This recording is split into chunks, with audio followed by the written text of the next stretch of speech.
guys. It's been like a month. It's been a while, actually. But it's really dope because I've had other friends that have brought me onto their platforms and stuff like that. So through Instagram, we've been doing a lot of lives. So I've been keeping up. I've been polishing my speaking ability. So It's been a while. Okay, got some feedback there.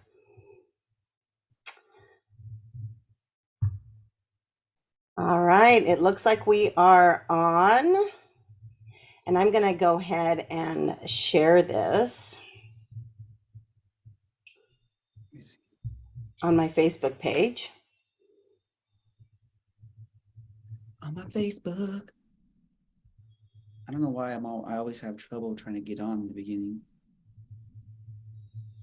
Takes time to catch up, huh? It does. It always takes time to catch up. Oh, there we go. Found you. I found you.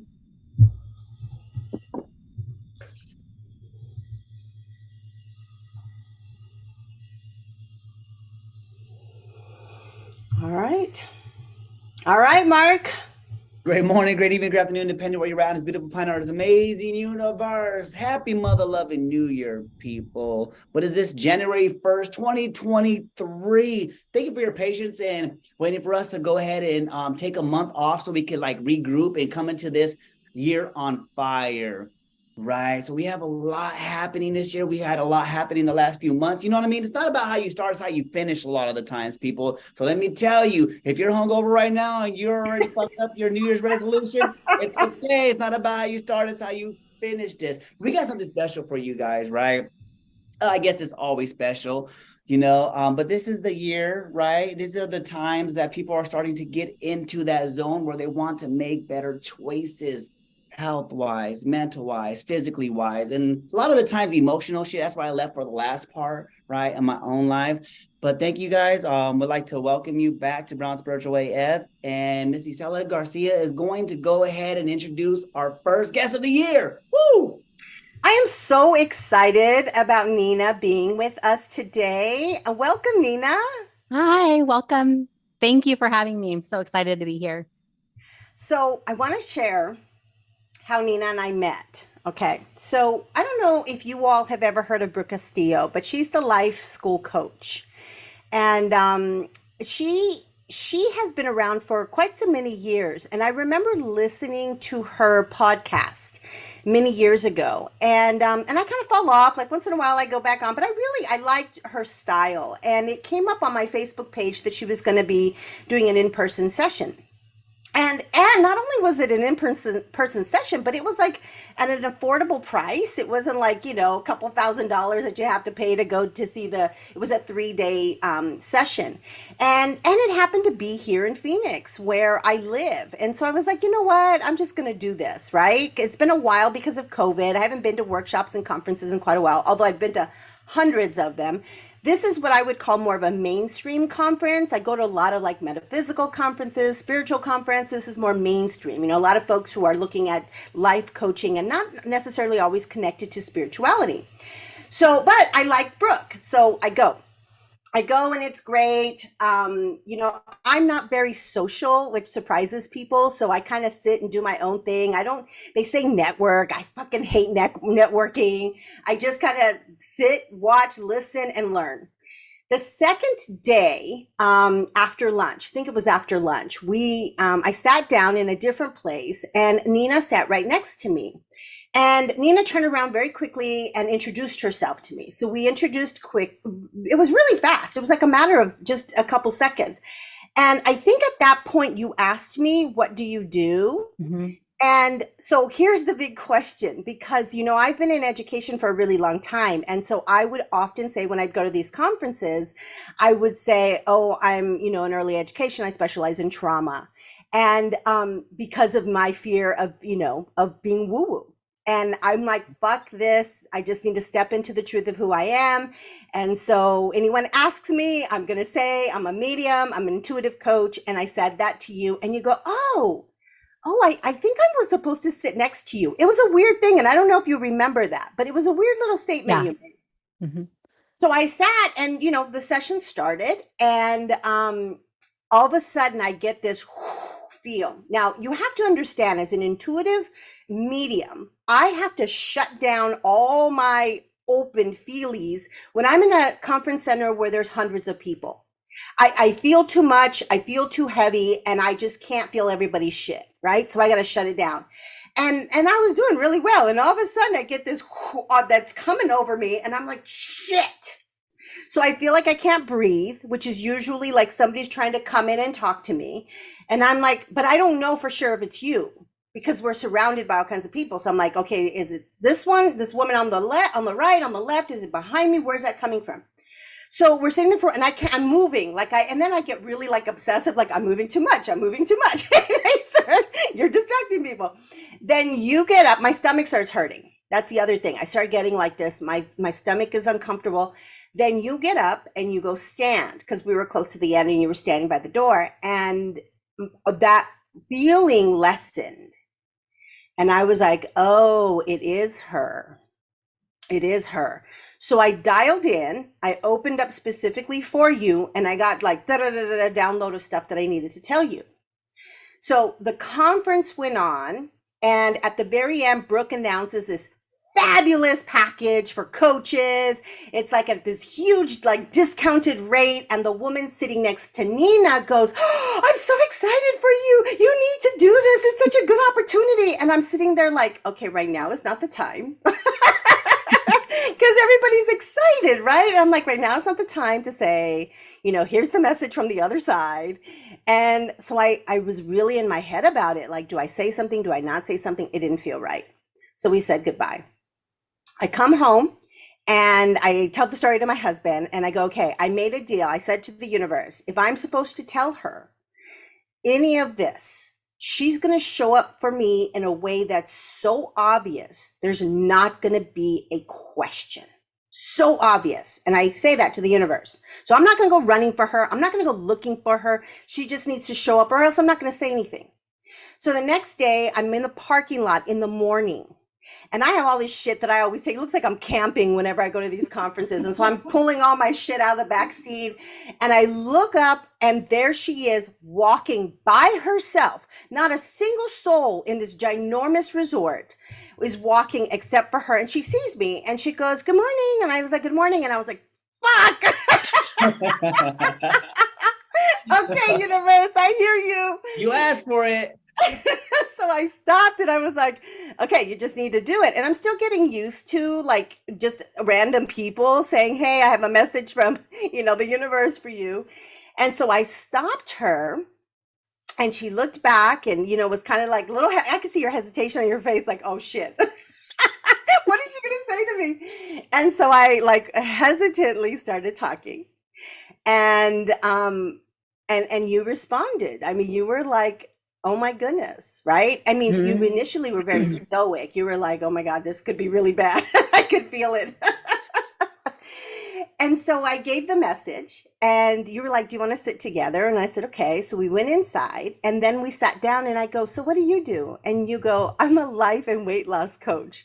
And I'm like, what the fuck is happening right now? So as much as I was there to share with you a message that came through for you and wherever you're at in terms of, your own spiritual development and awareness, I totally believe that the universe sent you to me. There was a reciprocity in that experience. And I do not question that. So then when we started talking about what you do and what I've struggled with, and I came home and I was like telling my husband, blah, blah, blah. And then when we sat down and you're like, okay, this is what I can offer. And I was like, fuck it, the universe is going to pay for it. And I don't even care because I do not doubt that this happened and it was orchestrated. What's your experience of that, Nina? Oh my goodness. So Isela, that I feel like I went there to meet you for me. Right. Yeah. Because I had a girlfriend who was kind of getting into what I call this woo-woo stuff. And I've been so closed off to it. And I've been so in my brain, in my thoughts, intellectualizing. And she's just been sharing with me. And I'm like, oh, I don't know. We'll see. I might read a book. We'll see. And then when you spoke to me, I think, at first, like you said, my guard was up. And then when you spoke to me and you shared with me the message for me, it really just broke down my walls. Yeah. And it was exactly what I needed to hear. And so I feel the same way. I was meant to go to Arizona to meet you.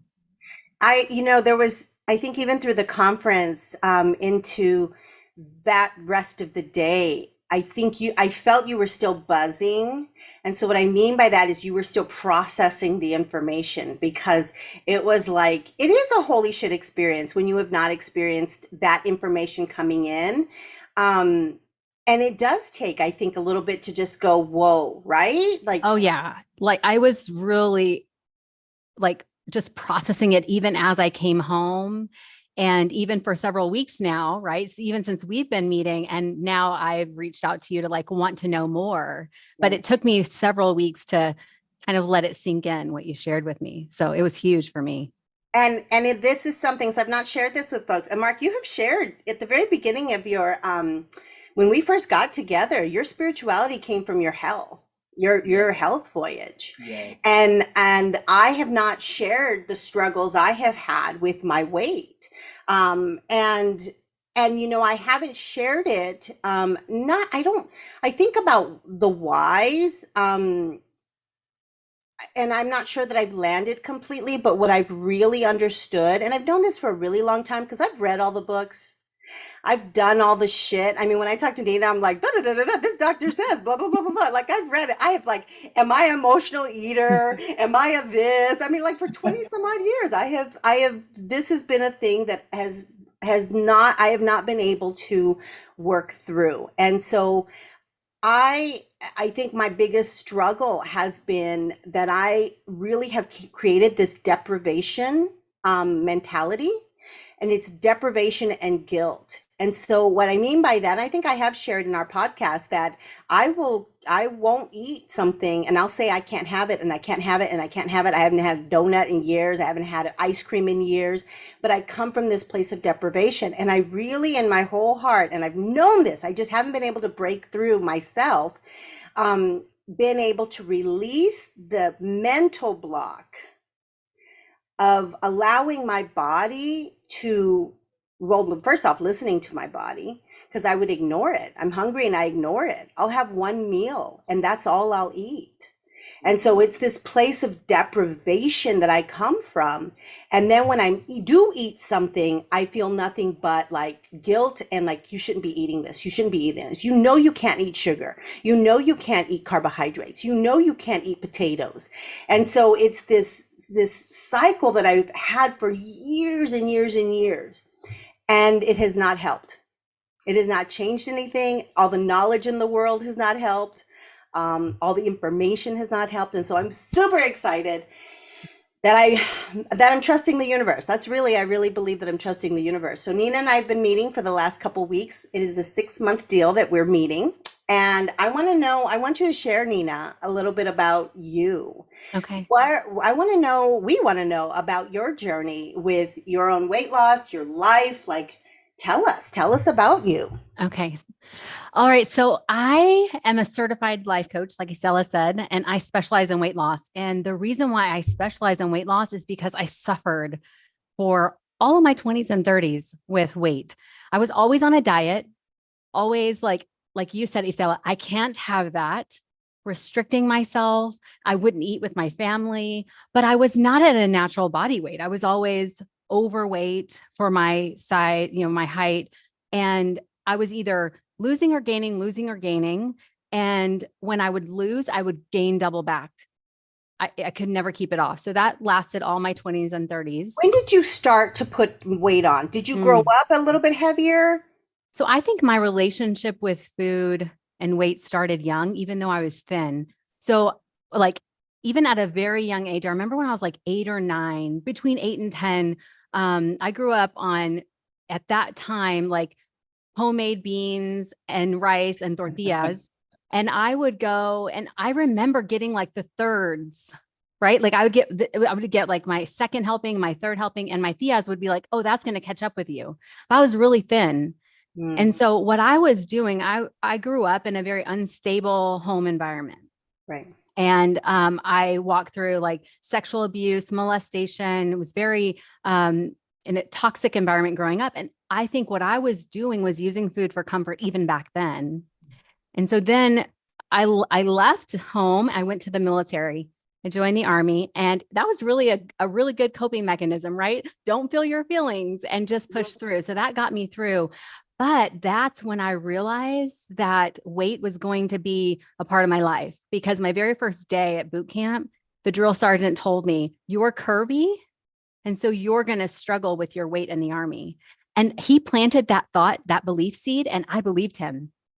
And then that was my story in the army. I struggled every time I got weighed and taped. They measure around the biggest part where your hips, like the biggest part of your hips, and I am curvy. And so I always struggled with my weight there, but I was still leaning on food and alcohol to cope with all my emotions.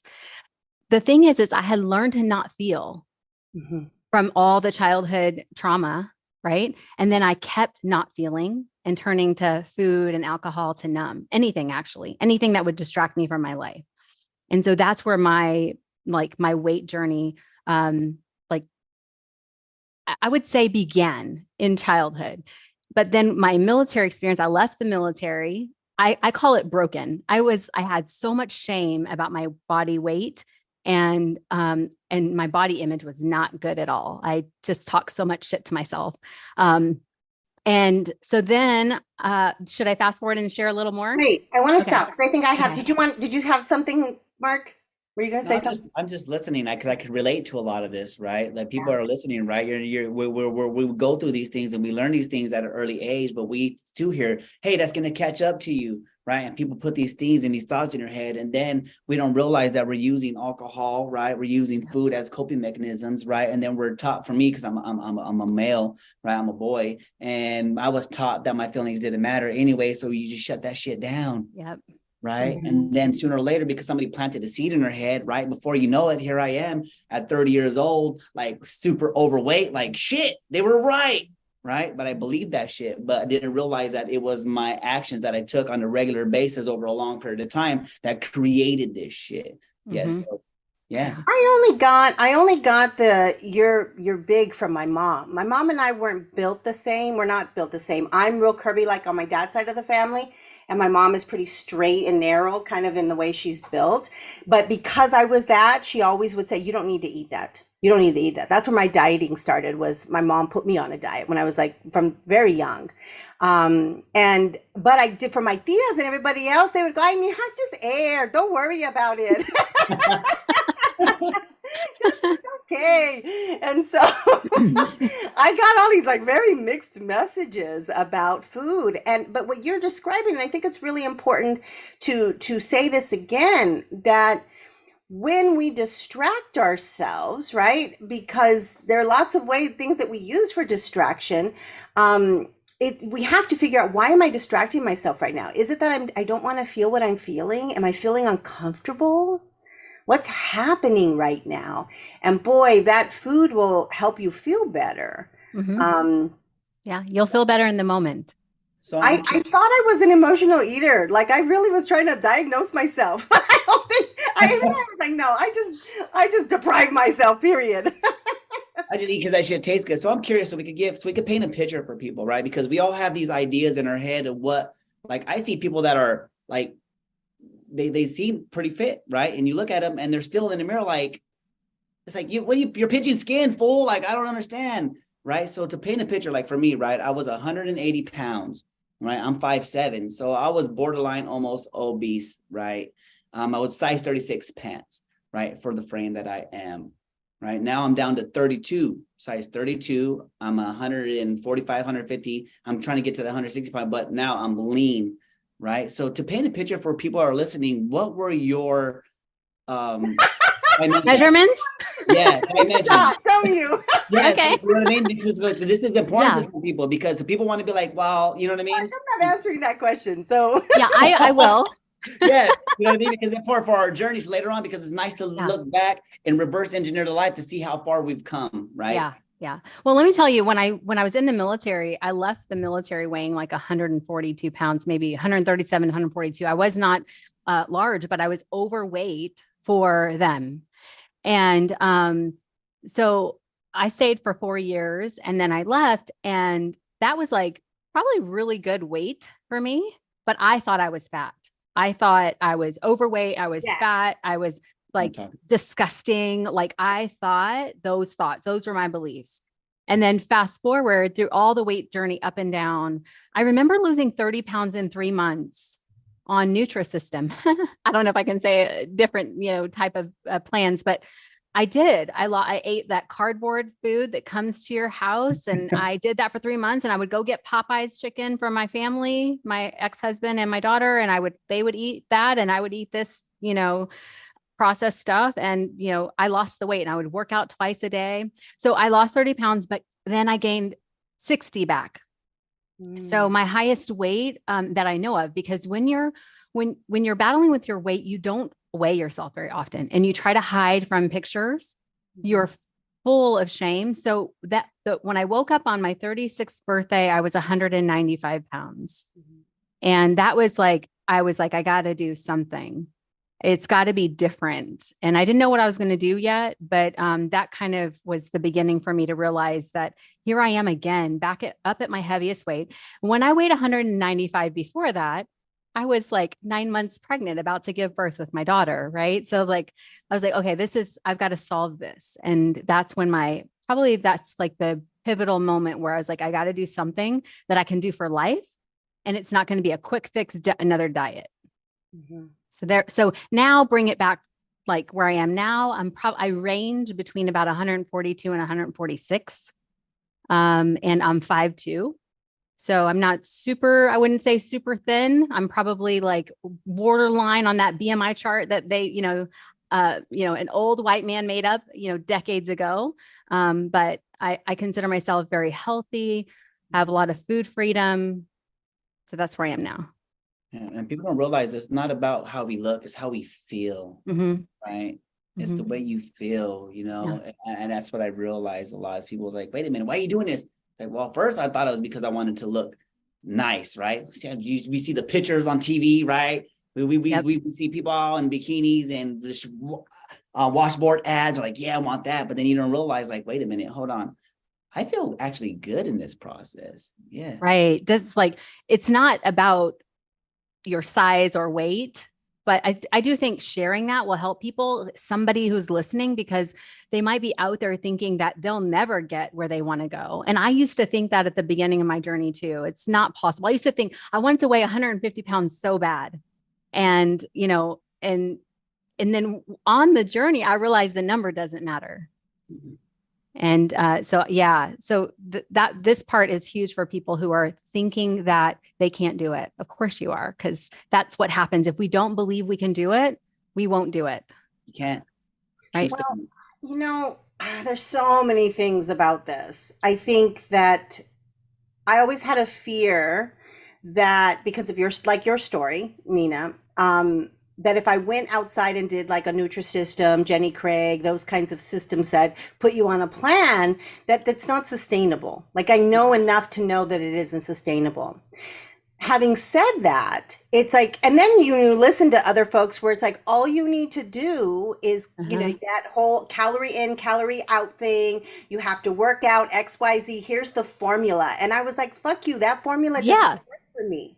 If it worked, we would not be in this place. Yes, right? That formula. And then when I get, and then Mark, this is going to be aimed at you as a man. When I get men, and see, my husband is very fit. My husband, I mean, he's older now, he's 50, but he's athletically built. He's naturally muscular. What kind of shit is that? And he didn't have a 6-pack, he had an 8-pack. I mean, like, I'm like, I didn't even know that was humanly possible, right? And I remember telling him, I'm like, why can't you just grow fat with me?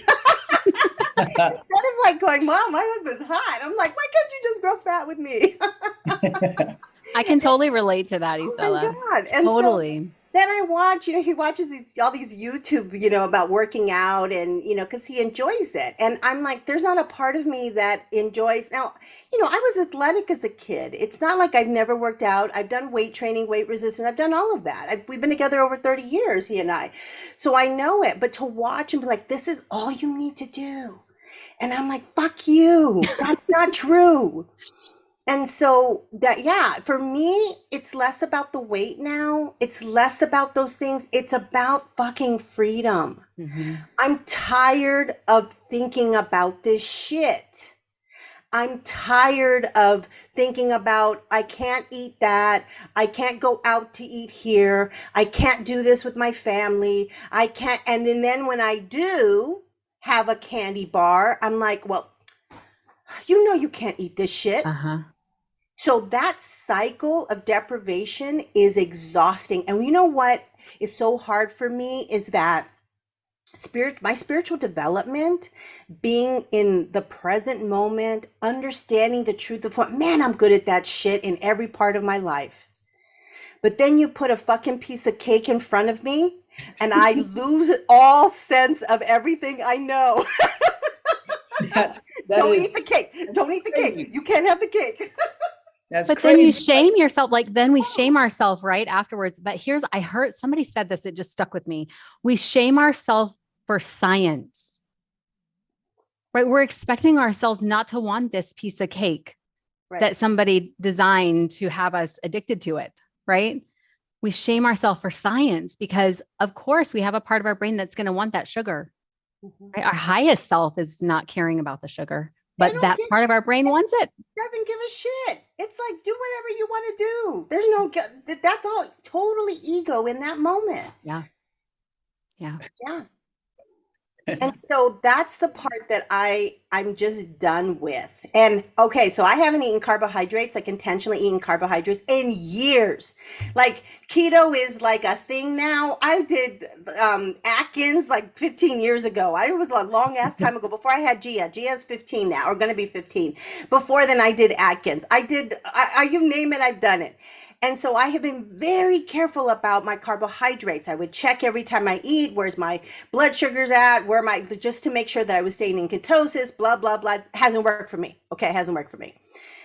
So I am in this place where Nina is like, have the French fries. And I'm like, what? Like, have that cake. And I'm like, no, I can't. Did you Yeah, listen? this is a real thing. Like I'm like, you need to eat it. I'm glad you brought that up too, because we're speaking about systems, right? So I got into a system of a few years back, right, which worked really well for me, right? But I didn't realize it was working so well for me because I was already disciplined up here, right? I was already disciplined and I had a vision of where I wanted to go. I knew what I wanted to do. And I said, hey, check this out. And I understood that there's not a one size fits all, right? There's not a fucking one size fits all, people. There's not no magic pill. There's not none of this. And there's a lot of different things in it. You have to get to know the people. You have to listen, right? Just like you said earlier, you have to listen to your body, right? You listened to spirit say, shit, okay, give me a sign. And Nina, here comes Nina through the parking lot, like, fuck, right? Our bodies tell us that shit too, right? But we just kind of like throw it off sometimes, right? Yeah. Yeah. But And I you're right. realized Go ahead, that Mark. it wasn't the system that was helping people or helping me, right? Because once I left their presence, they went right back to where they was, because I've done the same thing. I've been up and down, up and down, up and down, right? So it's something that has to be done, like harmonization of your mental, right? Your spiritual and your emotional, right? In a sense. So I just like to throw that out there. Yeah, you're right, Mark. I think sometimes what works for us at the beginning is not that doesn't stay with us for our whole journey. Right. And I wanted to speak to something Isela said, like with Isela, like with me working with her, I would say that 85% of my clients are not in deprivation. They are eating the carbs, right? They are eating the carbs. They are eating the processed food. They are not taking care of their body. But alternatively for you, it has been different. It's like you have been restricting so much that your body is just holding on to weight. Yeah. And so we had to like approach your situation a little different. And this speaks to what Mark said, like everybody is different. And when we go and we trust some count your calories and use this app, and it's not addressing the mindset behind that person specifically. And I think that's what my struggle has been. I know all the shit. I can measure, I can weigh, it has to be the size of your palm. Like I know all the shit. And I live it too. I live it. It's not just I know it, I live it. But I think it's the mindset. Mhm. And it was the mindset about money. Like I manifested a $5 million grant. It literally came to me. They're like, we want you to do this work. Here's the money. And I totally mapped that out. Like I did that whole co-creation experience. So I believe that once I shifted the mindset about money, all of a sudden money started showing up for me. And I, for whatever reason, didn't make the connection to my body, to paying attention to my body. One of the things that when we're building our capacity for resilience, when we're trying to heal trauma, one of the strategies is to follow your instinct. So, when we're children and we're told when we go, oh, we're hungry. Oh, no, you can't eat right now. Food's going to be coming about an hour. Just wait. Or we have to go to the bathroom. I gotta go pee. And they're like, no, we're almost there. Just hold it. And so we learn to not listen to our body's cueing systems. We learn to dismiss just our basic needs. And so we become more and more disconnected from that. So one of the ways we build capacity is to follow those instincts, those inclinations. Oh, I need a drink of water right now. Take the drink of water. I need to stand up right now and just kind of shake my body out. I've been sitting for too long. Do that. And I do that for trauma. I do that for other parts of my life, but hadn't been paying attention to when my stomach goes, oh, I'm hungry. Because you know what I would do? I would go, shut up, stomach. I don't have time to eat right now. Or I would go, and my go-to was a string cheese and a handful of almonds. And some days that would be all I ate. So Yes. Nina, so what's happening in her brain at that moment? What's happening in her when you know what I mean? When she's able to do it for emotional stuff, when she's able to do it for spiritual stuff, but when it comes to this, on a physical level, what is happening? What's going on there with her, do you think? Yeah. So what happened with her is that she picked up a narrative. Right. She picked up a pattern of thinking in her childhood that I can't have that. And that my body's not a priority. I can't have that was a really big sentence that we've found that she knew she had. And that was a pattern belief. And so fast forward all through her life, she was telling herself she can't have that. And then she would feel anger, right? And resentment. And resentment, lots of anger and resentment, right? And then, and when she would have something, it was guilt. And so what happens is our emotion that we have drives our next actions. So she wasn't enjoying her life. She wasn't enjoying her experience when she was out places. And then when she did eat something, she felt a lot of guilt. And that's going to control her experience there also. And then so it's constant restriction and not prioritizing. But so once we uncover that pattern belief, we have to disrupt it. You have to think about, we have 60-ish thousand thoughts a day, right? And most of our beliefs are like, we're programmed throughout our life. And if we don't disrupt them, 95% of what we thought yesterday, we'll think again today. So we're working on the disruption and the changing of this narrative, which takes some time. Does that make sense, Mark? Yes. Oh, yeah, a lot of sense. I could get that. People, are you guys following this? You might have to rewind and listen to that a couple of times because she's dropping gems right now also. So Nina, now let's speak to, because I think there are people like me, there's no question, but I think a lot of people, like you said, are eating the carbohydrates. And one of the stories that I hear people say is like they'll start a diet or they'll start a new lifestyle change. Yes. And then they'll go out to dinner and they'll have something that doesn't follow or fit within that. And so then they start to spiral out and go, fuck it, I already had that, so I might as well have the piece of cake and blah, blah, blah. So there's that. And then there's also the emotional eating situation. So like for listeners who just kind of talk to that, speak to just the different things, the different ways that people relate to food. Yes. Yeah. Okay. Let's talk about emotional eating for a second. So emotional eating is anytime you eat outside of hunger, right? It could be boredom, sadness, stress, anxiety, anything, any emotion, or just because your brain wants that pleasure in the moment, just an urgent desire in your body, right? So emotional eating, if you've ever found yourself, let me give you an example of an emotional eat. So when I was married for 13 years, and I was in an unhappy marriage, but I pretended everything was fine. I was go to work and I'd come home and we would eat fast food all the time. And I would go pick up supersized fries from McDonald's with, everybody had a meal, right? And I'm taking it home to my family. And on the way home, I'm eating out of every fry, but I'm eating because they like fill them up, right? And so I'm eating, stuffing them in my face, like literally like I'm never going to be able to eat again. And I'm stuffing them, but I want to make sure that nobody can tell, I'll leave it sort of full. And so that is an example of an emotional eat, something that you're doing where you don't want people to know. Like my ex-husband, he would eat a lot of sugar, and we would get Cold Stone ice cream, and he would get like a big one, right? And that would last him a long time because he was like a grazer and he could do that. But I was a binger. So if I got ice cream, it was not going to last me. I would be so embarrassed because I would eat it all in like a day and a half. And he would still have his. So that's some examples of emotional eats. And that is when what happens in our brain is along the lines of our life, when we combine an emotion in our body with a substance, whether even if it's a healthy substance, or if it's a concentrated substance like ice cream, our brain decides we need that to survive the emotion. Right. And so it just made so much sense that I was doing that because I had learned to do that in my childhood. So I kept continuing to do it.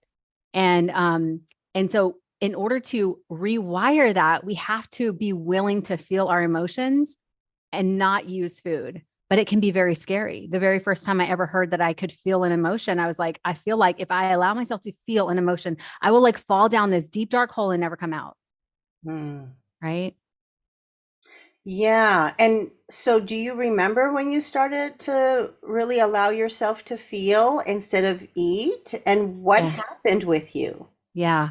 So that was actually just in 2020 when I began to actually allow myself to feel my emotions. And I guess I should rewind a little bit to let you know what led me to get certified, because that's when I started this journey. In 2016, I had like what I would call a rock bottom life awakening, like a beginning of awakening, when I went through a separation with my ex-husband, and my daughter decided that she would not have a relationship with me. At the time, she was 12. And in that moment, I was living in San Antonio by myself. I was supervising at a pharmacy. I would go to work and I'd come home and I would like stay in my car crying. And in order to get myself to get out and go into this house, I would numb myself with alcohol, vodka, lemonade every day. Vodka was my choice too. Right? Not lemonade, just straight. Oh, straight. Yeah. So I would do that every day. And then, with food too, I'd be like, I could pick up, Sonic or pizza or whatever I would get. And I would be doing this in private. And like the universe does, one day I was standing in my kitchen and I was listening to a podcast because I was kind of like, I knew I needed to do something to get myself out of where I was. I was listening to Sean T. Do you guys know him? He's like the insanity person. Absolutely. So I was listening to his podcast back then. It was his original podcast. And there was a guy on there, and the guy was sharing that his wife had committed suicide, and she stayed in the garage in her car. And I was standing at the sink, and I remember thinking that was an option for me. I was like, I could do that. Like a viable option. And in that moment, I thought, oh, I need to do something. This isn't good, right? For noticing my brain did that. And so that led me, I was following Sean T at the time, who had like a Beachbody coach on his podcast, right? And I was like, oh, I'm going to follow her. And she was like a ray of light. She had lost 100 pounds and she was like getting people to, join her. And I was like, I knew my whole life I wanted to help people. I just didn't know how. And I became a coach. And I helped a handful of people in that time. But what really helped me was they had like these weekly, like couple times a week, they'd have calls like this on Zoom. And I attended all kinds of calls, and it gave me a reason to get up every day. And then I started to work out. So about 5 years I did programs back to back, start to finish. And I would work out every morning. And that started to give me a reason to get up. And it also gave me a reason to stop drinking vodka lemonade, because you can't wake up at 5 a.m. and work out if you just drank so much the night before. So that was a really big moment. I always say fitness saved my life, because fitness in the network marketing world, they encourage you to do personal development. So I actually started to numb with personal development. Mhm. Right. So I did alcohol, right? I see Mark going raising his hand. Yeah. So I started to numb. I was like, every YouTube video, I literally did not spend a part of my day in my own mind. I had something in my ear, I never like spent time with myself. So I was still checking out, right? Still checking out of myself. And I did that for a while. And then on one of those calls, one of the coaches said, you guys should check out the Life Coach School podcast. And I started listening to her podcast. And I started noticing that what she was saying was exactly what she was just speaking to me. And what I realized was I was doing personal development, but I wasn't changing.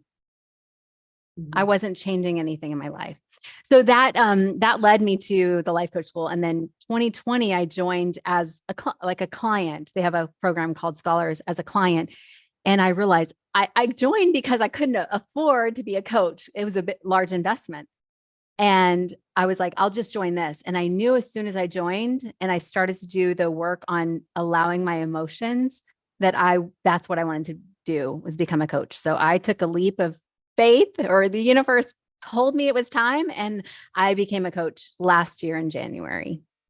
Nice. So check this out, people. So what she just said, right? I'm gonna try to sum this up real quick. Right? She went from pinching, right, French fries, right? Back in the day, we used to pinch sacks. You would go get a sack for somebody, some marijuana. You take a little bit out, hope they don't notice.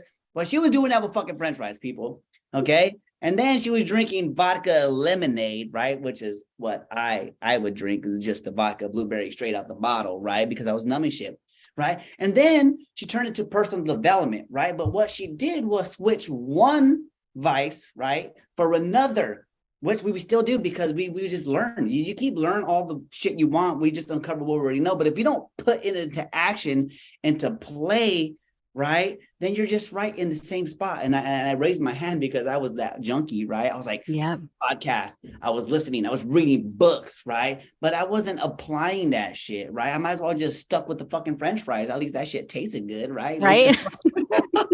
Right. So in a nutshell, that's kind of where we are now, right? And then you decided to listen to a podcast for somebody and then said, hey, I'm going to join this, which brought a community of people together. I'm kind of just assuming there, right? That a community had a big key component to it. Yes. It was, I saw other people getting results and I thought, why am I not getting results? Well, because I wasn't actually doing the work to change my mindset. I was listening, but there's actual work to do to change your mindset. And also you have to be willing to do what these people are saying in personal development, right? When she said, just feel angry and stop eating, I was like, how in the world? I remember going to my first coaching call, because with that program, you get weekly coaching. And I was so disconnected from myself because I was listening and outsourcing everybody knew better than me, right? Because I had like ruined my life, I thought, right? So somebody else knew better than me. And I was like, I'm going to tell you all my problems and I want you to fix them. Like, tell me where to start. That was my first session. And I also remember another pivotal session was when they said, why don't you just allow yourself to feel bored? Ooh. I was like, I can't feel bored. Like to be with myself, that was the hardest thing for me to do because I hated myself. So you're telling me to be with myself? I hate myself. And, at that time, I had lost the weight through fitness, right? I was close to my goal weight, but I was still struggling. I was working out every day, but I was eating my face off still. Mm-hmm. And that's when I started to do the work of like, oh, I can lower my cravings by just allowing myself to feel my emotions. And I could tell my body that like, it's okay. We're built to handle this, right? Our body's built to handle fear and anger and sadness and boredom. but I had no idea. And when I started doing that, I started lowering my cravings. And I started to see that I didn't have to be perfect, right? I didn't have to be perfect on my journey. And sometimes I ate a whole bag of chips, and sometimes I followed the plan that I wanted to follow, and I stopped beating myself up. Because I know, Isela, you brought up like a really good point about the shame and guilt cycle. The shame and guilt cycle. So I like to tell people eating food doesn't have a meaning. So I want you to think of like the worst food you could ever eat, whatever that is for you, right? Say it's pizza or, my favorite food, and I do not restrict myself from these foods. I have them when I want to, but like my favorite thing to eat is chips and salsa, right? It's my absolute favorite thing in the world. I was raised on salsa. I was raised on chips. And so that's my favorite thing. And we eat this chips and salsa, even if we eat the whole bag from Torchy's. I don't know if y'all have a Torchy's, but even if you eat the whole bag and you eat the salsa, all that is like factual about that is you put the chips in your mouth, you chewed them up, and you swallowed them. Right. That's it. It doesn't have a meaning. It doesn't mean you're disgusting. You're never going to get to your goal. You shouldn't have done that, right? It doesn't mean any of those things, but we make it mean that. And when we do, our thoughts that we believe cause us to feel an emotion. And for emotional eaters, if you feel shame, like I did with those French fries, I would eat more later, right? From shame, I didn't know how to process shame, right? The emotion. So I would lean to alcohol or more food. And there's just that vicious, what most people call self-sabotage. That's that cycle. We just keep repeating it and keep repeating it. And our body just keeps holding on to weight. So I kind of want to lean into that a little bit because in sort of, it's a spiritual perspective, again, applying it to food because it's all the same thing in all parts of our lives. And that's what I'm creating this bridge in my own life around my cycle of deprivation. But when we have a belief system, a belief, even if it's a lie, as long as we believe it to be true, it becomes law. And so our brain starts to believe that and protect it. And so what we need to do, and you've shared this, but what we need to do is neutralize that belief system. Because whether it's a lie or it's truth, it doesn't matter. Whatever you tell yourself, it becomes law. Yeah. So we have to neutralize it. And that's kind of what I'm working on with the I can't. It's like, I am simply eating this donut right now. Like I freaking love donuts. I haven't had donuts in, I don't know, 15, 20 years or whatever. It's so funny because I was telling Nina, I've gone into Dunkin' Donuts to get a donut. They tell me they don't have any. Wait, they're out totally, or are they all just the one you want? I only like one donut. So Is I'm it the pretty coconut one? basic. Which one is it? It's the Long John with the chocolate. That's the only donut I really like. And so I don't need the other ones. That's the only one. And twice I'm like, they're like, we don't have any. I'm like, the universe is not working for me here. Because but it's donut sucks. That's why. That- We talked about this. But that's neutralizing the thought and replacing it with something different. So let's talk a little bit about that, Nina, about how, so I've identified the thought. Mm-hmm.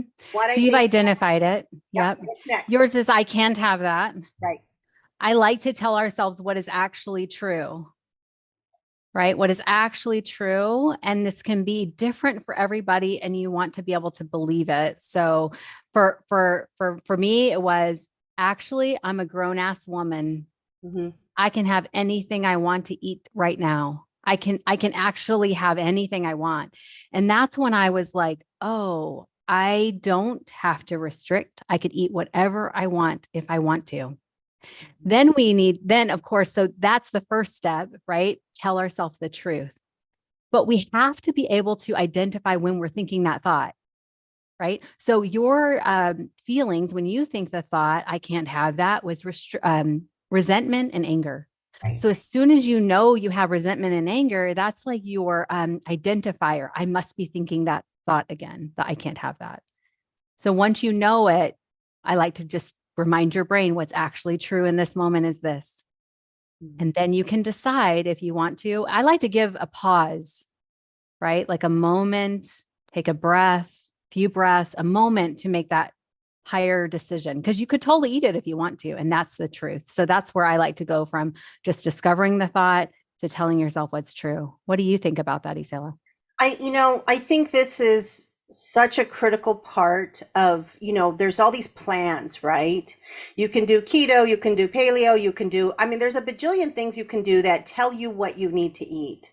And I think what this does is it shifts it into first off, paying attention to what your body needs and what's happening within me that's wanting to have whatever it is that I'm wanting to have. What are the thoughts around that? And you said to apply the pause, and this is true in trauma too. I'm triggered by an experience. Like there's something happening within me. Whoa, like I noticed that. Like that's the first step, right? I'm noticing that I'm irritated. I'm feeling something in my stomach. My shoulders went up like this. There's something going on. That pause. And I think you shared it in one of your Instagram posts, maybe. It was something where you were talking about the breath. Yes. I posted that what you were describing was a grounding breath because, again, it's all overlays, right? So share that breath for folks that when they're in that moment, they notice, I'm about to eat this whole fucking cake, right? Yes. What happens there? Yeah. I love this. This is the newest practice that I've been practicing this year, and it has helped me so much. So so it's 4 breaths, and you're going to take 2 sips of air through your nose and then 1 long exhale through your mouth. You want to make the exhale twice as long. So let's say you see the cake on the counter, it's chocolate. And maybe if you like nuts, it even has nuts on it. And your brain's like, I want that. That's going to be so good. Just wait till next Monday to do your diet, whatever the thoughts are. And then you want to do this breath. As soon as you feel that urge in your body to get it, you want to do this breath. And so it's just like,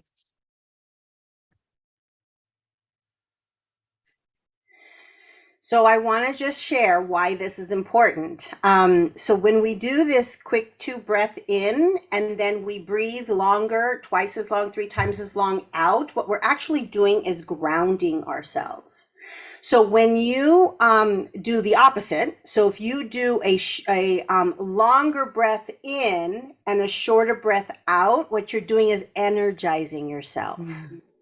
So those breaths are 2 different things, and the repetition of doing it at least 3 times, 3 or 4 times, helps you move out of the freak out place. The freak out place is our brain stem, and this is where we're going, oh my goodness, you're like in this fight or flight sort of thing, or you're like, I want to eat this and I'm not really paying attention to what's happening because I need to survive. Like your brain is doing all of this stuff.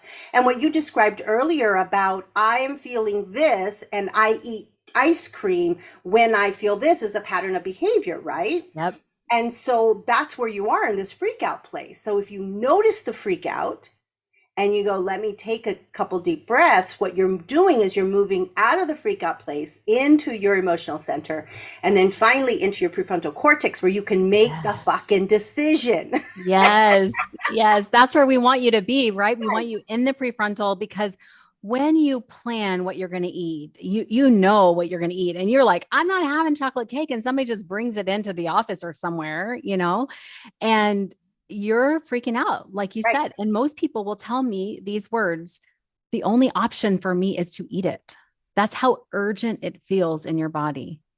I call it, like I said, have you ever had a bag of chips call your name? Like seriously, like, yes, I swear to God, it's calling me. Yeah, that's why it can be in the in the pantry all day, and it's calling you all day. That's your brain is telling you, like, we want that pleasure. We want it now. Yeah. It thinks that you need to solve it. Yeah. So that disruption of the breath moves you from the freak out place into the place where now I can make a decision. Now we're going to take this to a spiritual lens. So now it's not just in the intellectual understanding of what I can and cannot decide, but when we get into what I can and cannot do, what we're actually doing is moving into the present moment. And it's in the present moment that we can access that guidance, the divine guidance, the truth of who we are, And when we lean into that, then there isn't this need to numb ourselves out, to to distract ourselves, because peace comes through that experience. Freedom. That's what I wrote. I have a Yes, journal. It's not freedom. for me, it's freedom. It's Freedom. freedom from like, if I want the cake, just fucking have the piece of cake and Yeah. just let it be what it is. Like that freedom is, I'm getting there. I'm getting there, but that's really what it's about for me, is just releasing it and paying attention to my body and honoring the temple that houses my spirit. Yes, you said it so beautifully. I'm just thinking of this thing in my head because there's been times where I just want shit, right? I'm just like, oh, that looks so mother loving good. I just want it. But I used to beat myself up. I don't do that anymore. And people look at me like, how can you just eat that, Mark? And look, I was like, well, because I don't beat myself up for this shit. Yeah. I eat it and I get over it. And then I go and do what is necessary in order for me to keep my physique.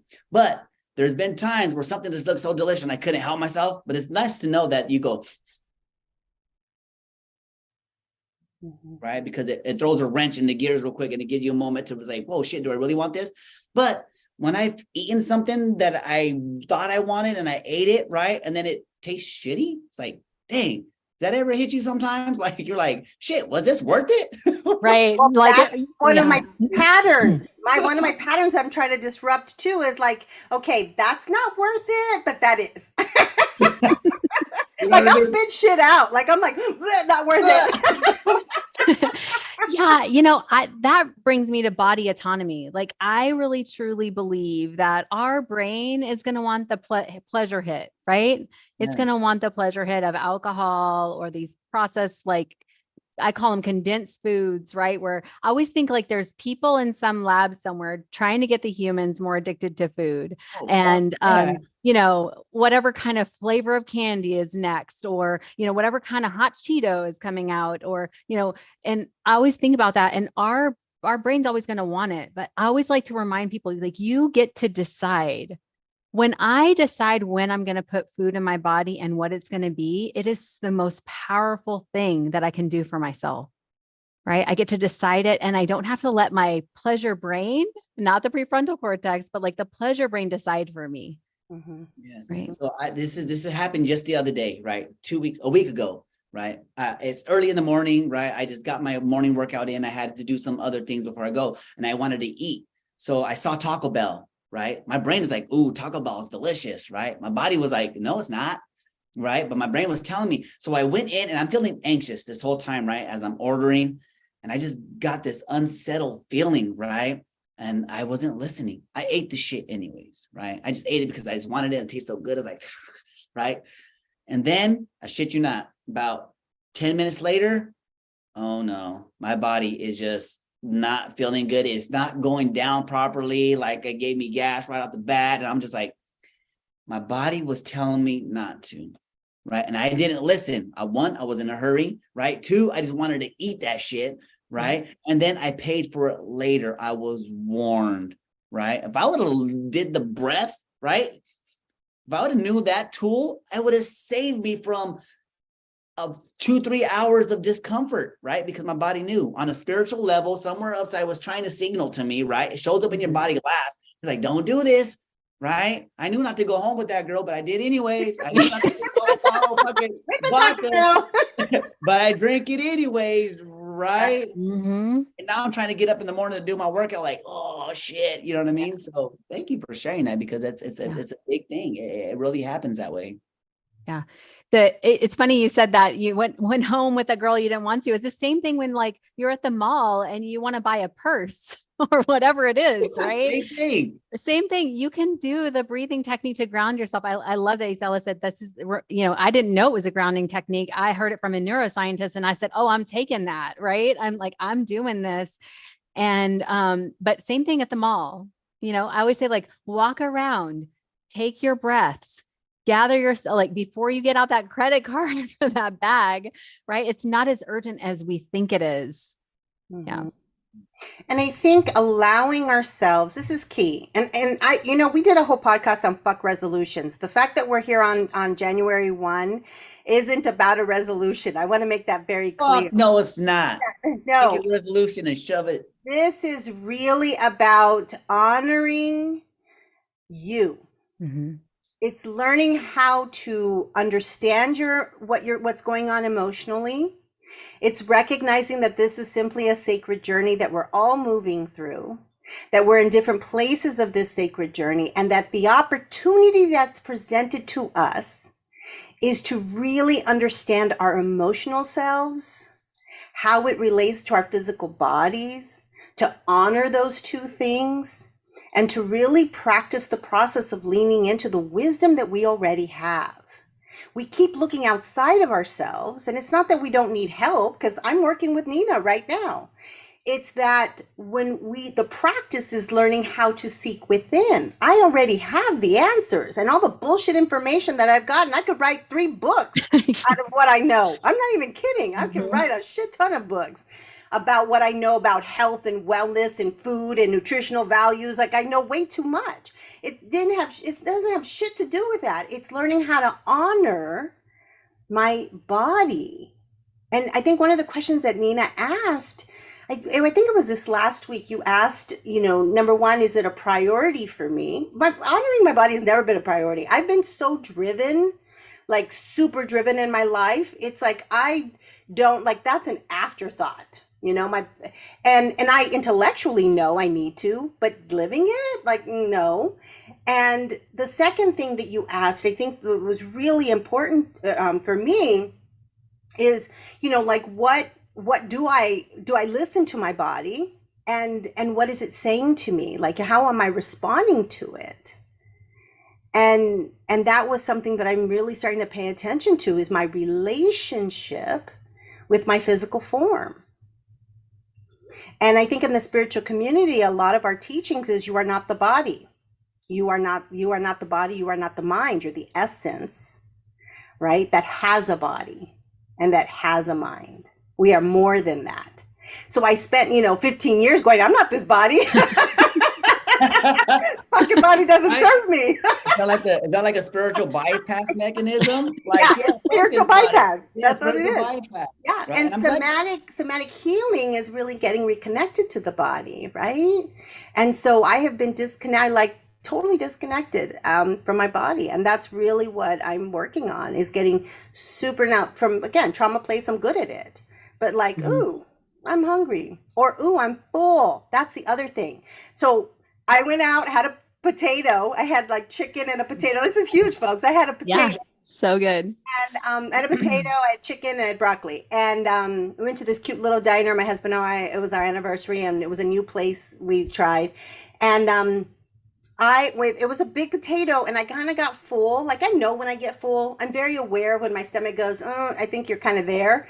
But when it's this much left, I'm like, oh, but it's really good. And shit, I grew up poor. We didn't have food. Eat all that shit. You don't need that on the plate.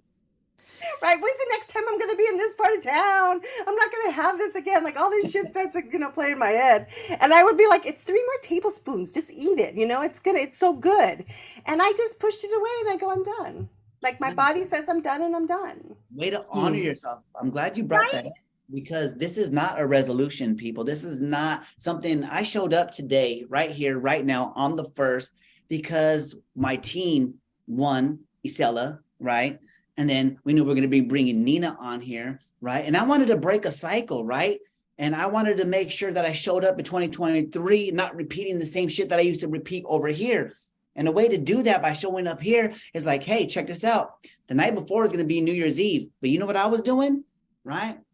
I was packing my shit up, cleaning the room, getting ready, excited to jump on this so that I can be, right?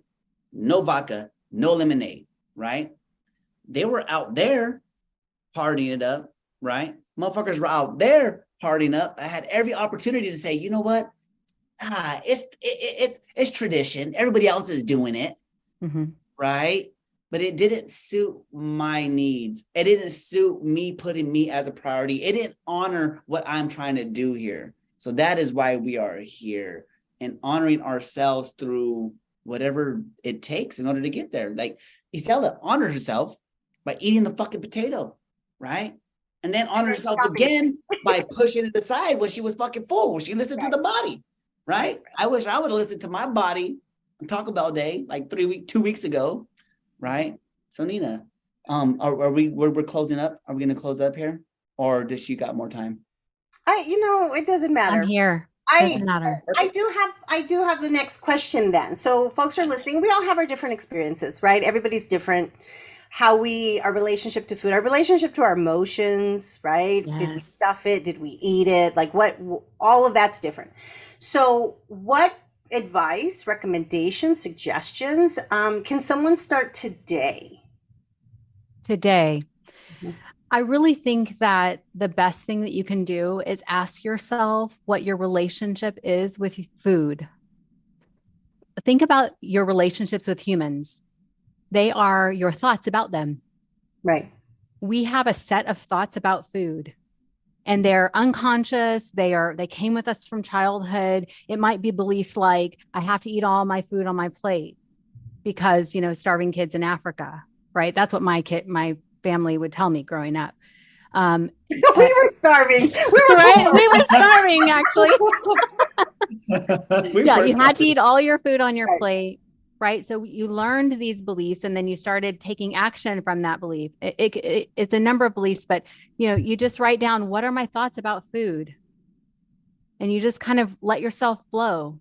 What do I think about food? Food is comfort. Food is fun. Food is pleasure. Food is whatever those thoughts are, because those are the thoughts that drive your results in your life today. If you're eating for comfort, it's because you believe that's what food is for you. Mm-hmm. If you're eating because you're hungry and you like, I have like one or two friends that only eat when they're hungry. I'm always like, how in the world? What are your beliefs? I need to know. Right. And so that's where our results come from. So your beliefs about food, and then also your beliefs about yourself and your weight. Because, for example, I have a weight loss masterclass coming up on the 6th, and we're beginning that masterclass with shame and how to release it. Because our thoughts about ourselves and our current, like your current place, whatever you go into in this year, whatever plan you choose, like Isela said, there's tons of them, like whatever plan you choose, whatever coach you decide to go with, whatever you decide to do that's for your health and wellness or weight loss journey, you must unshame your starting point. Mm-hmm. Right? Because if you allow yourself to feel shame with these beliefs you have about yourself and food, you will carry that shame with you. And what do we do when we feel shame? We don't take care of ourselves. We hide, we eat. Yeah. Or it depends on the person. You might not be eating. You might be beating your body up by not. So I would start there. You got to know what your thoughts are first. So I want to kind of lean into that a little bit, because we just talked about this. One of the things that happens when we have a negative thought or experience and we're stressed about it. So usually when we have a negative thought or experience and we experience some sort of stressful perspective experience, our body creates a chemical, okay? And we release cortisol because we're anxious, we're stressing out about it, it's overwhelming, it doesn't feel good. And that actually creates a cycle, because cortisol doesn't make us feel good and we feel bad. And so whatever strategy you use to numb that out or to feel better, that's what you're going to do. And for some people it's food, for some people it's smoking, for some people it's, getting on their device and totally numbing out. There are lots of things that we do. Now, vibrationally speaking, now, this is getting to the woo-woo stuff. Vibrationally speaking, even if you have all of these amazing spiritual ideologies and beliefs and practices, if there's an undercurrent of shame and guilt, vibrationally, that's what you're putting into the universe. And so the universe simply responds. It doesn't judge it, doesn't tell you you're right or wrong. It just responds. So then we get evidence as to why that undercurrent of guilt and shame is true. It's true. And so we have those experiences that validate, right? That guilt and shame. And so I'm really good at like the manifestation and then the spirituality and all this stuff, but still there was this undercurrent that I knew I wasn't like oblivious to it. I knew it was there. And I hadn't applied all my spiritual beliefs and practices to honoring my body. Hadn't done that. And so that, I think, has been a block, not only for weight loss, but for other factors in my life. And so this is a huge shift for people, I think, for me. Yeah. And if you're suffering, one of my mission in my life and my purpose, I believe, is to help women stop suffering. And if you're suffering and you're beating yourself internally, and the only thing you can hear is negative self-talk, I want to give you 2 words to take with you. I want you to take these 2 words and make them apply in your life. And it's of course. So of course, I was numbing my life. I learned to do that at a very young age. Of course, I was turning to food because it felt better. Of course, I was restricting myself because the diet industry has told me to do that. Right. Right. Of course, I was doing that because my mom or dad or parent or whoever it was planted a seed years ago. And just offer yourself that self-compassion, because if you're not offering yourself self-compassion, you're most likely beating yourself up. And the of course will help you get there. But you have to find evidence. Lean into that. Like, just listen to those words and lean into that, of course. Because it neutralizes it. It pulls you away from feeling guilty about it and shame. It's a really powerful 2 words. Yeah. I don't think I've ever heard that before. You know what I mean? Like, how many often do we do that? Of course this would happen to me, right? Of course you're being a dickhead today. Right? Right? Of course you're gonna wake up feeling that way, mother lover Jones. You drank a whole bottle of vodka and he came in and pounded off the fucking Jaeger, right? But I like that, right? Of course I'm worth it. Of course I'm worthy, right? 100%. Of course, if I get up and decide to do my 100 push-ups every day for 30 days, I'm gonna be a little more fit, right? Of course, if I showed up here on Sunday, the 1st of 2023, to have Brown and Spiritual AF, people are gonna listen, right? Even if it's just one. Of course, that's all we need to do. Yeah. So Nina, where can people find you? You can find me at Nina Vasquez Coaching on IG and Facebook, and the same for my website. Okay. So NinaVasquezCoaching.com? Yes. Okay. And all of her information will be down in the description below. Once we get this on our podcast on Spotify, you can listen to this on anywhere you listen to podcasts. And so we'll put her information in. I think you have something too, right? Yes. So if you're listening in, I want to give you a discount promo code for my upcoming masterclass on January 6th. It's on a Friday at lunchtime. If you can't make it live, don't worry. I know people have schedules and jobs. I'm going to be sending a replay. So the link, Isela, you're going to share the link with them. It's on in Eventbrite, and there'll be a $10 off code that Isela will share with you. Very, very cool. Thank you. You're welcome. Thank you so much for having me. It was so fun talking with you guys about this topic. It's just a huge passion of mine, as you probably can tell. Yes. Well, thank you very much for showing up. And thank you everybody for out there listening and tuning in today. Even if you're watching a replay, type replay down below or whatnot, like, share, subscribe, and all that good stuff. And let me tell you, people, everything that you heard today, right? Everything that we went through, right, has been towards more of a physical issue. A lot of these techniques can be applied to other realms of your life because it's all connected. Right? It's all intertwined. It's all harmonized when you could get to that level, right? And you can find me on Instagram, Mark underscore my underscore magnificence on IG. That's where I'm most active, right? And of course, Brown Spiritual AF. You can find us, me and Isela, and the other guests we've had in the past. We have some great guests lined up that Miss Isela doesn't know about yet because I haven't talked to her, but we're going to be a lot more efficient and a lot more productive on how we run these. As we learned through the last 2 years, we're getting a lot better at this, people. So Miss Isela, where can people find you and what you got coming up? iselagarcia.com. All my information is there. I am most active on Facebook, although in 2023 I will get more active on Instagram. Yes. And TikTok. Actually, I'm going to put my shit out on TikTok. I think part of my thing is I'm still straddling two professions, and so I am leaning more into doing this work, and so I am also available for intuitive coaching and support. Yay.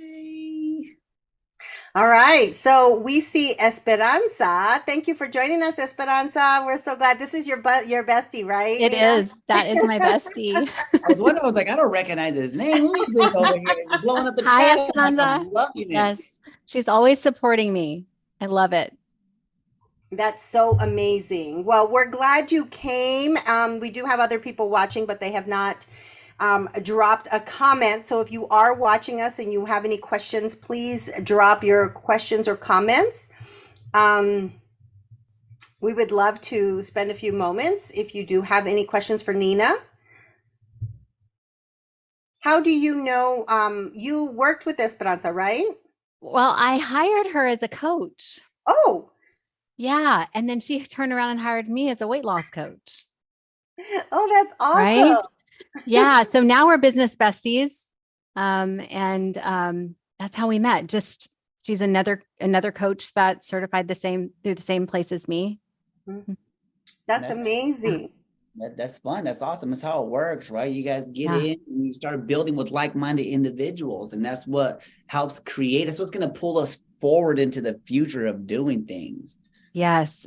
Right. And I feel like she came into my life for a reason also, right? Like she just, I found her and then, it was meant to be. Yeah. Isn't it amazing when you start to pay attention to the synchronicities that happen? Yeah. When it's like getting in that moment and you just notice things and you're like, there's no way that I can explain this except to just trust Yes. that the universe has orchestrated on my behalf and, Right. and to step into that. Like we just step in and don't question it. Right. I used to argue with reality a lot. Like, I'm not supposed to be here. I was supposed to be at a different place at 40 or I'm 43, but like I was supposed to be somewhere else. And what I know for sure now is that like you're exactly where you're supposed to be right now. Yeah. Yeah, absolutely. It always happens that way. Just like a few months, in the beginning, beginning of December or November, right? I was like, you know what? I want to do X, Y, Z, and I want to make sure I do this. And then Isela was like, well, we're going to have a podcast on the 1st of the year. And it's like, oh, perfect. It's right after the biggest part of the year of the time, right? I wanted to start creating more content and whatnot. Miss Isela one day after Course of Miracle class was like, hey, check this out. Can you stay behind a little bit? And I'm like, oh shit. Okay. Yeah. Right. And then boom, here we are. Right. So it all happens and it plays off and it grows and it builds because it is divine timing, right? We're always in the right place at the right time. And it's how we create and how we respond to that magical moment, right? You were talking about, I have this saying that I like to tell a lot of my clients, right? And it's prayer plus motion creates miracles, right? So when you want something, you have to get into motion in order to create the miracle. And you're part of that. You're co-creating this. We all co-collaborated on some level, multiple levels to be here today and to provide this amazing content for the people, right? Miss Nina, you're amazing. You're a lifesaver to somebody, right? Somebody's going to pick this up and listen and hear and be like, OMG, I was that person, right? And through our stories and collaboration of all our stories combined together to coming together as like this soul family, a trio, right? People are being blessed right now. Mm-hmm. So Nina, you you have a statement. It says, I would love to hear more about how you co-created too. So there are 4 levels of spiritual development that I'm just going to kind of share. Yeah. The first level is victim consciousness, and that's when everything happens to me. And this is when we see God outside of ourselves. This is when we pray, but we beg in prayer. Please, God, please help me. Please help make and we see that essence. A lot of us who grew up religious will see God in a throne or, the judgment, right? And so that's the first level, is victim consciousness. The second level is manifestation. So the second level of awareness is actually, I can actually change my life. Like I can do this. Like I can change what I think and what I feel and how I create my life experiences. And so in the beginning, it's doing to us. And that second manifestation is I'm doing it. Like I'm creating, I can change my life. We all go through this process, all of us. The next level of awareness is co-creation. And co-creation is that we are co-creating with the divine universal experience that, whatever you call it. I don't care if you call it Buddha, if you call it God, you call it universe, it doesn't matter what you call it, but you see yourself as a co-creator. And that you are, and the way that I picture it is I'm in the passenger seat of the car. I have given up the driver's seat of the car. So the first manifestation is I'm in the driver's seat. Now I've given it up. And then the final level of consciousness is actually at the very top, where we're simply a channel for divine experience to happen. That we then surrender, recognizing that we can bring in these experiences and that we are divinely guided completely and totally in all that we do and all that we say. And those are the 4 levels of consciousness as we start to kind of unfold our experiences of life. When you said that, I envisioned me being a paintbrush, right? And then something picking me up and doing this onto a whiteboard or whatever, right? So that's how the picture showed up when I said, I just get out the way and I'm just here. Yeah. Amazing. And we move in and out of all of those, but everyone goes, and some people in this lifetime stay in the victim consciousness, because in this lifetime, that's just where we are, right? And there's no shame about it. It's not, I'm behind the race. It's not that at all. But there's a level of awareness that occurs as we move into our truth. I could see when you shared those where I was in the victim consciousness, and a book that opened me up to let me know I was there was pivotal, was The Power of Now. Oh yeah. And a human and another person planted that seed that I should listen to that, and she's still in my life today. Yeah. And that's when I realized I was creating my own suffering. Mm-hmm. And I was in that victim consciousness. And I would probably say I'm somewhere between manifestation and co-creation, but closer to manifestation still. And just really opening up to what Isela is talking about and teaching. I'm just now opening up to this consciousness. Yeah. Yeah. I think it's exciting when people start to have that awareness. It's like these, oh my goodness, there's so much power in recognizing that you can create your own experience. And then when you get to a place where you recognize that not only can you create it, but it's already been created. And all you have to do is lean into it now, because it already is. And see, that's where we fuck up, because we're so stuck in our head. We're so stuck in I got to do this and I got to do this and that if we simply allowed, the universe is waiting for us, just waiting for us to just get out of the fucking way. But we get stuck in this place of but this person says I need to do this. But this person says I need to do this many posts per day. We get stuck in our head, and the universe is going, you know what? We've got people lined up. We've got all these experiences lined up. Just get out of the way and you will get in that alignment. Yeah. I just felt so much excitement come over me in my body when you were talking about that. And I think being open allowed that excitement to be there. That knowing that is actually truth, Yeah. And I just need to move out of the way. So thank you When for that what you just described, that sensation of like whenever anyone who's watching or listening, whenever you get that, that means it resonates at the deepest level of who you are. It just resonates. And then if you start to go, but No buts, right? that's ego. Ego is going to try to keep you in the space that you've always been. And our brain does that too. Our brain does that. Our brain keeps us in, and that's a survival. That's the way that the brain manages to survive, right? And so that, but you just go, oh, there I go again, making foolish ideas. Neutralize it, because I know I felt it. I felt it. Yeah. That's the perfect time when you hear that butt come in, do that breath Nina taught Yeah. you. Oh yeah. Right there. You hear a butt, uh-oh. Yep. Esperanza says, I recently found Abraham and my entire life has shifted. Yeah, Abraham Hicks. Love it. Abraham Hicks is amazing, also a channel. And Speaking of so, channel. yeah.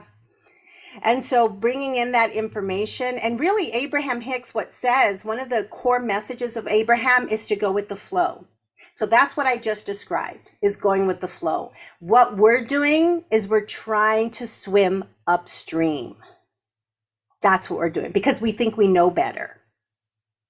Yeah. I'm not a salmon. I shouldn't be swimming upstream. Yeah. So when we start to trust things more, I'm telling you, I've had shit happen that I have no way of explaining. And then that's all the process of trusting. It's just, that's got to be our more norm than like just moments, right? Just show up, right? Yeah. You said, like, Mark, we're going to do this. It's like, okay, let's go. See what happens. We got a plan? No, fuck it. We're just going to go on there. We have no plan. No plan.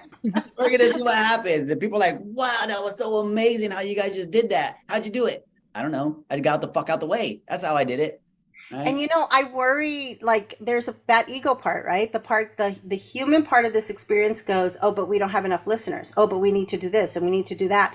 And I think that for some people, that does work. For some people, it works to go, here's my step. Here's what I need to do. Here's how I garner more listeners. This is where I need to go. And I believe that is a formula that works. Where I want to lean in, and I hope that this message gets out there, is that the people who need to hear this somehow hear us. Yes. And when we trust that, we can't even create a goal for ourselves. Because what we're doing is we're aligning with the truth of what already is. And that's the flow that Abraham talks about. That's the flow. But we get scared. We get scared that we're not going to have enough. We're not going to, what if, like, how am I going to survive? How am I going to live? I want to make all this money, blah, blah, blah. That's ego on overdrive. And so, and because time is not linear, time is actually vertical, that if we aligned with that present moment, we can actually access that at a faster rate. It's just, we got to get the fuck out of the way. Yeah. That's a new podcast. Move, bitch, get out the way.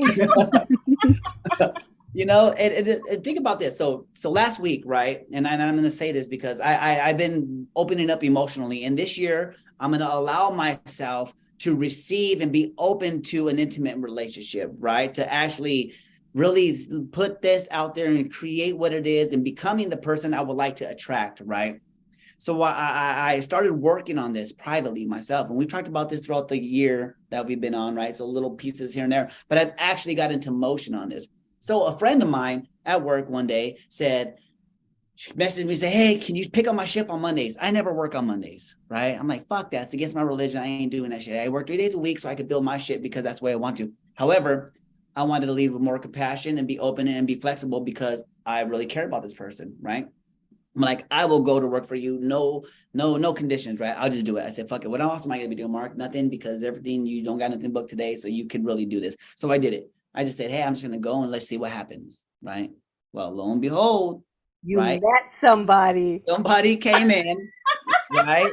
And she was bold about it. Right. I was like, wow, she had nice, pretty eyes and nice green top on. And I was like, wow, this girl is actually really cute, right? And that's I was just thinking this in my head, right? And then just having interactions with the table, and I was getting my ass whooped that day, but we're having a good time, right? She just hands me her phone and says, shh. And I look at her like, the fuck am I supposed to do with that? But I looked down and it was contact information, right? She had opened up a new file and wanted me to put that in there, right?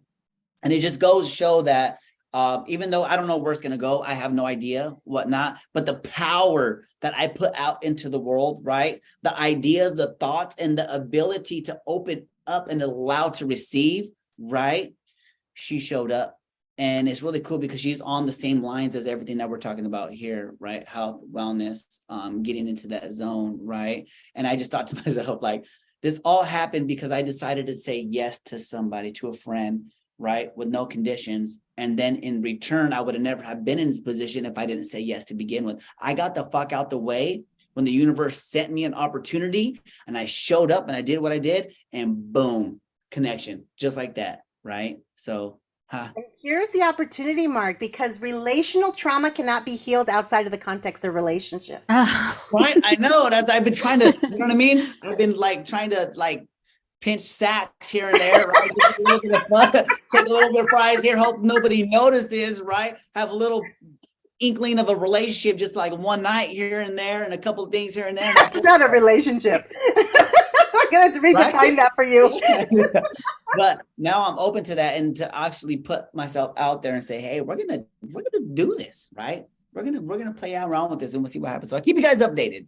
Yeah, I'm telling you, what you kind of put out into the universe vibrationally, it's not about what I want, because that's a lack. That's a lack. Yeah. Right? So the universe is going to give you reasons to continue to see it from lack. But you just, I am this. I am this. I am love. I am the expression of I am. Show up that way and then see what happens, right? These are just opportunities that you get and you just take. And like you said, they might not go somewhere, they might go somewhere, but it's all on how you respond to the situation, right? It's like, hey, let's go. The universe knows better than I do. I'm not going to get his way or her way. Well, thank you, Nina, for being here with us. Thank you, Isela and Mark. It was so amazing to spend this morning on this day with both of you. Thank you for having me. And thank you for everybody who's listening or listened. All right. So until next time, Mark and I are still developing our next steps. And make sure that you follow us so that you will be kept updated as to what's next for us.